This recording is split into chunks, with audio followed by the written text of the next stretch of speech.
যেই ক্ষমতায় আসুক না কেন, যারাই রাজনীতি করুক না কেন, হেফাজতে ইসলামকে বাদ রেখে বাংলাদেশে রাজনীতি করা যাবে না।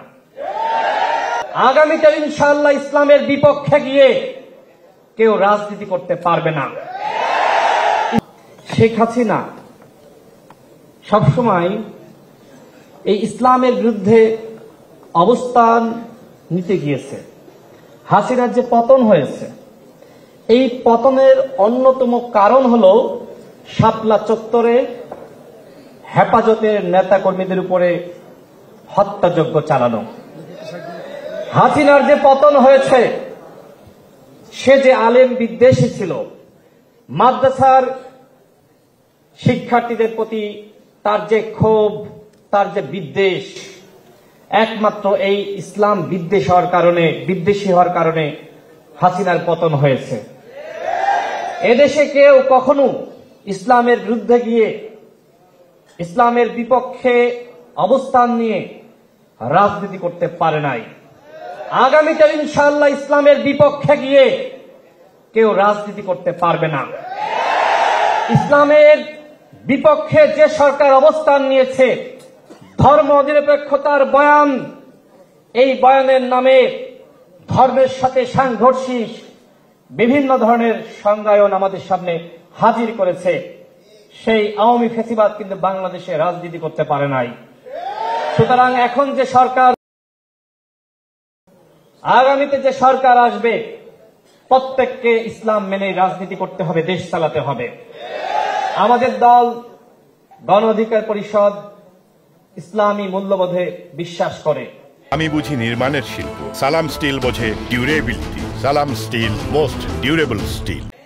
বাংলাদেশে আমরা রাজনীতি করছি, আপনাদের মতন আমরা ইসলামিক দল না, কিন্তু আমরা যারা মধ্যপন্থা অবলম্বন করি, আমরা কেউ ইসলামের বিরুদ্ধে না।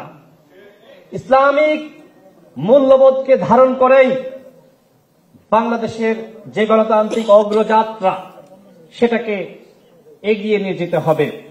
হেফাজতে ইসলাম বাংলাদেশের বড় একটি রাজনৈতিক শক্তি বললে আমার কাছে মনে হয় ভুল হবে না। আপনারা বলেন যে আপনারা অরাজনৈতিক, কিন্তু বাংলাদেশের রাজনীতি অনেকটা আপনারা নিয়ন্ত্রণ করেন। যেটি আতাউল্লাহ ভাই বললেন যে হেফাজতে ইসলাম এবং আপনারা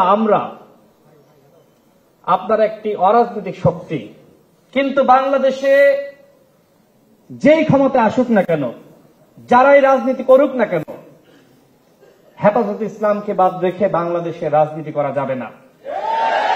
আপনারা কওমি অঙ্গনের শিক্ষার্থী, আপনাদের প্রতি আমাদের দরদ, মায়া, মহব্বত, ভালোবাসার কোনো কমতি নাই। আপনাদের উদ্দেশ্যে কয়েকটি কথা বলে আমি আমার বক্তব্য শেষ করব। আপনাদেরকে আরো বেশি জ্ঞান, বিজ্ঞান, শিক্ষা নিজেদেরকে আবিষ্কার করতে হবে। আমরা চাই আলেমরা এদেশের নেতৃত্বে আসুক, আলেমরা এদেশ পরিচালনায় সুযোগ পাক।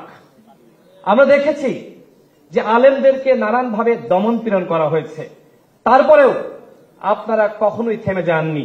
এই গণ অভ্যুত্থানে আমরা দেখেছি যাত্রাবাড়িতে ওই অঞ্চলের মাদ্রাসা শিক্ষার্থীরা কিভাবে আওয়ামী ফ্যাসিবাদের বিরুদ্ধে লড়াই করেছিল। এই গণ অভ্যুত্থানে অসংখ্য মাদ্রাসা শিক্ষার্থী শহীদ হয়েছে, আলেম ওলামা শহীদ হয়েছে, কিন্তু আজকে অত্যন্ত দুঃখজনক যে মাদ্রাসা শিক্ষার্থীদের অবদান, আলেম সমাজের অবদান, সেইটাকে তুলে ধরা হচ্ছে না। অন্তর্বর্তীকালীন সরকারের কাছে আমার আহ্বান থাকবে, কতজন মাদ্রাসা শিক্ষার্থী জীবন দিয়েছে, কতজন আক্রান্ত হয়েছে, তাদের একটি তালিকা তৈরি করুন। এবং শাপলা চত্বরে আওয়ামী ফ্যাসিবাদ যে গণহত্যা চালিয়েছিল, সেই গণহত্যার বিচার কিন্তু আজও হয় নাই। কতজন শহীদ হয়েছে, সেই তালিকা এখনো পর্যন্ত তৈরি করা হয় নাই। সুতরাং সরকারকে বলবো, যারা এই আলেম সমাজকে বিভিন্ন সময় আক্রান্ত করেছে, রক্তাক্ত করেছে, তাদেরকে আইনের আওতায় আনুন।